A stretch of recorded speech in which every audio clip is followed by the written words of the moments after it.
Bienvenue à toi sur la chaîne Automatique BNB. Aujourd'hui, je te fais une vidéo très courte, mais c'est simplement pour te faire un point de détail par rapport à la rémunération des prestataires de ménage. Si tu es un loueur en courte durée et que tu suis mes vidéos depuis un petit moment, si tu suis mes contenus, tu sais très bien qu'il faut déléguer la prestation de ménage. Et pour déléguer la prestation de ménage, il faut évidemment rémunérer vos prestataires de ménage. Or, beaucoup d'entre vous encore faites l'erreur de rémunérer ou de vouloir rémunérer vos prestataires de ménage avec ce qu'on appelle les chèques CESU. Or, les chèques CESU, vous ne pouvez pas les utiliser en tant que propriétaire bailleur ou en tant que sous-loueur professionnel.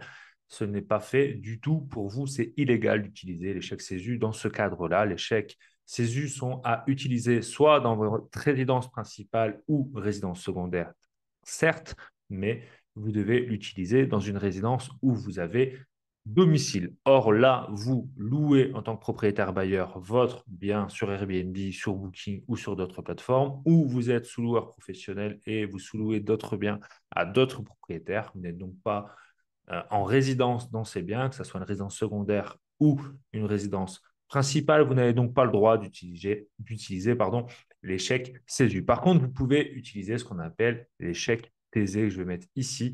Donc, vous allez sur Google, vous tapez TZ, T-E-S-E, et vous pouvez payer et rémunérer vos prestataires de ménage avec tout simplement ce type de chèque. L'inconvénient, c'est que j'ai déjà testé, c'est que c'est très complexe d'utilisation. De toute façon, vous le savez très bien, dès qu'on est en lien avec l'URSSAF, tout est compliqué d'un point de vue administratif. Donc, je vous conseille quand même d'utiliser des prestataires de ménage qui sont sous le statut d'autres entreprises. C'est bien plus facile à gérer au quotidien. Ils vous font une facture tous les mois sur l'ensemble des prestations qu'ils ont mis en place dans votre location courte durée. Et c'est beaucoup plus facile en termes de gestion, aussi bien pour votre prestataire que pour vous. Mais sachez qu'en tout cas, si vous voulez utiliser le même principe que les chèques CESU, vous pouvez utiliser tout simplement les chèques TZ qui sont mis en place par l'URSSAF et qui vont vous permettre de rémunérer vos prestataires de ménage. Et donc, cette personne sera assimilée comme un salarié.